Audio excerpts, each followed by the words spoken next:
Et si ton hypersensibilité et ton introversion n'étaient pas des freins, mais plutôt des super pouvoirs pour voyager et t'épanouir? Bienvenue dans Temps libre en solo, le podcast où l'on parle de voyage, de reconnexion à soi et de comment transformer ta sensibilité en atout. Je suis Vince, je suis coach voyage solo et praticien en méditation intuitive et énergétique. J'aide les introvertis à dépasser leurs peurs pour vivre des aventures alignées. Dans ces 11 épisodes, tu trouveras des échanges vrais, des conseils simples et des histoires qui parlent. Aujourd'hui, je reçois Katsiana Planke, thérapeute intuitive et créatrice de l'oracle de l'énergie. Un épisode rempli d'émotions, de partage et d'outils pour avancer en douceur et en profondeur. Installe-toi, détends-toi et laisse-toi guider. On continue. Bienvenue dans l'épisode 9.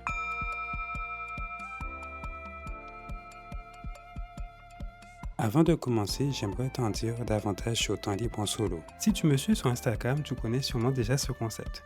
À la base, j'ai créé Temps libre en solo pour me rapprocher de toi et te partager les livres de développement personnel qui m'inspirent, piocher dans mon rayon préféré. Mais ce n'est pas tout. Pour moi, Temps libre en solo, c'est un moment précieux où je prends du temps pour moi, pour m'isoler, recharger mes batteries et revenir plus serein et aligné. Souvent le jeudi, je file à la librairie pour dénicher de nouvelles pépites à te faire découvrir. Et c'est comme ça que j'ai croisé le chemin de l'oracle des émotions, puis celui de l'énergie. J'ai tellement aimé l'expérience que j'ai eu envie d'aller beaucoup plus loin. J'ai donc pris contact avec Tatiana, l'autrice de l'oracle de l'énergie, publié chez Rustica Éditions. Et aujourd'hui, j'ai la joie de l'accueillir ici. Et comment tu le ressens, ce besoin d'aller en pleine nature? Pour moi, en fait, par exemple, s'il y a un moment où je sens que je suis dans un excès émotionnel, c'est-à-dire que là, je sens que je suis encombrée émotionnellement, que je suis triste, hein, ou que tout simplement je ressens de l'anxiété ou du stress, parce que c'est vrai que la vie aussi peut nous amener vers ça. En fait, à chaque fois que je suis allée me balader, juste une balade, ça peut être une simple balade en pleine nature, rien que le fait de se balader, et c'est pareil aussi, je vais faire un autre lien, c'est quand on cherche quelque chose et qu'on a besoin d'inspiration pour écrire quelque chose, des fois, on va pas y arriver, parce que c'est pas fluide, ça ne vient pas. Eh bien, je trouve que, le fait de faire une pause et d'aller dans la nature se balader, en fait, ça permet de vider l'esprit et ça fait que on va venir, se réancrer aussi. Et ça, l'ancrage, c'est aussi un point très important pour toute personne de base et pour personne hypersensible également, parce que du coup, c'est vraiment, ce qui va nous permettre de venir soutenir notre énergie de la terre. Et effectivement, voilà, le fait d'aller en pleine nature, le fait de respirer, on a plus d'oxygène aussi au contact des arbres. Le fait de, écouter, les chants qu'il y a autour de nous, les chants de la nature, le bruissement des feuilles, le chant des oiseaux, le bruit de l'eau. Tout ça, toutes ce sont des vibrations en fait qui sont très subtiles, mais c'est des vibrations qui vont agir aussi directement sur notre corps. Et vous remarquerez que, enfin en tout cas, je pense que dès que on a été en pleine nature, après on se sent dans un état vraiment, on se sent détendu, on se sent bien, on se sent purifié aussi. Ça fait comme une sorte de purification aussi du corps et de l'esprit.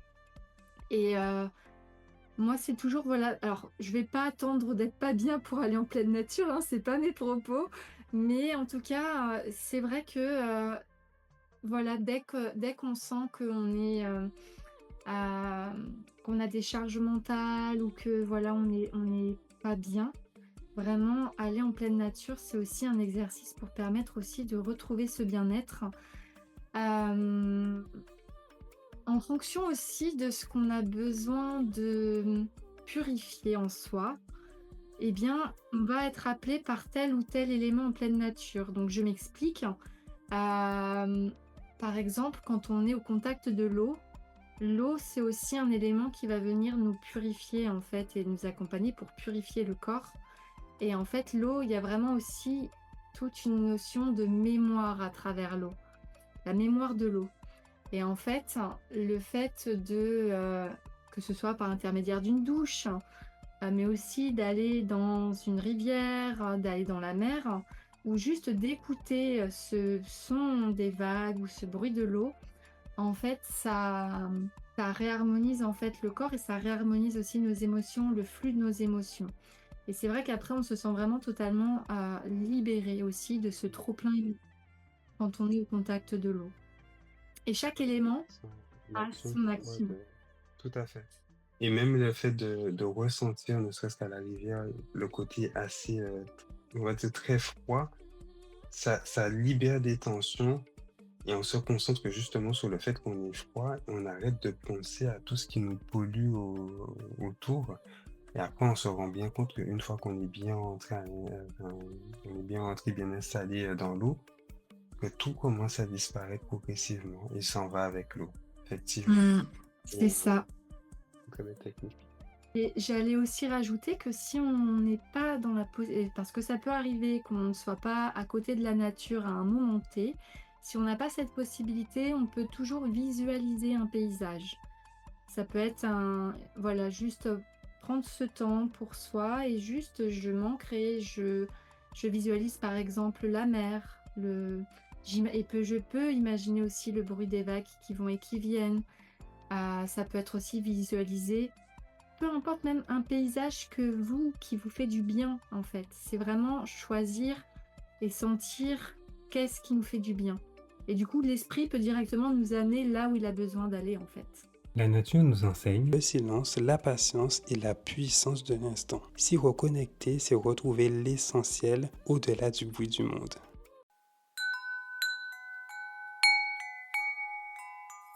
L'exercice que je te propose aujourd'hui, c'est la marche intuitive. Par marcher sans objectif précis. Laisse ton corps te guider, observe ce qui t'attire et surtout ce qui attire ton attention. Et accueille toutes ces sensations qui viennent. N'hésite pas à partager en commentaire ce que tu as ressenti. Merci de t'être reconnecté à la nature avec nous aujourd'hui. Les éléments sont les plus grands alliés de notre âme sensible. Prends le temps de respirer, d'écouter et de ressentir. Et si tu as aimé l'épisode, partage-le et dis-nous en commentaire la place que la nature prend dans ta vie. Prends soin de toi. À très bientôt.